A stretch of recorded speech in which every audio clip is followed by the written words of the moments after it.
ஓம் ஸ்ரீ குருப்யோ நமஹ. திருவனந்தபுரத்தை சேர்ந்த ஆஸ்திகர்கள் ஒரு பேருந்தில் ஸ்தல யாத்திரை செய்ய புறப்பட்டார்கள். கன்னியாகுமரி, திருச்செந்தூர், மதுரை, திருச்சி, தஞ்சாவூர், கும்பகோணம் போய்விட்டு காஞ்சிபுரம் வந்தார்கள். காமாட்சி கோவிலில் அபிஷேக நேரம் 1 மணி நேரம் போல் காத்திருக்க வேண்டும் என்று தெரிய வந்தது. நடை திறப்பதற்குள் சங்கராச்சாரியாரை தரிசித்துவிட்டு வரலாமே என்று எல்லாரும் புறப்பட்டார்கள், ஒரு தம்பதியை தவிர. அவர்கள் வேறு ஒரு சங்கரமடம் பக்தர்கள். அதனால் ஸ்ரீ காஞ்சி பெரியவாளை தரிசனம் செய்ய பிரியப்படவில்லை. ஆகவே காமாட்சி கோவிலிலேயே தங்கிவிட்டார்கள்.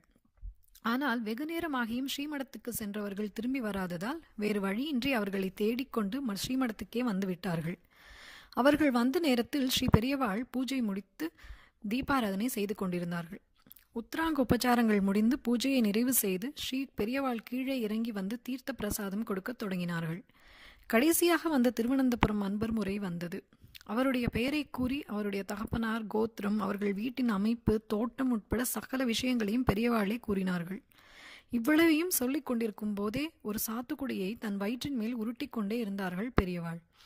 திருவனந்தபுரத்துக்காரருடன் 1 மணி நேரம் பேசிவிட்டு பிரசாதமாக அந்த சாத்துக்குடியை கொடுத்தார்கள். வந்தவருக்கு வயிற்றுப்புண், பெப்டிக் அல்சர். மருத்துவர் ஆலோசனைப்படி அவர் 20 நிமிடங்களுக்கு ஒரு முறை ஏதாவது சாப்பிட்டுவிட்டு தண்ணீர் குடிக்க வேண்டும். பெரியவாளிடம் பேசிக்கொண்டிருந்ததால் 1 மணி நேரம் எதுவும் சாப்பிடவில்லை. பிரசாதம் பெற்றுக்கொண்டு வெளியே வந்ததும் அவசர அவசரமாக சாத்துக்குடியை உரித்து சாப்பிட்டார். அதன் பிறகு அல்சரையும் காணும், வலியையும் காணும்.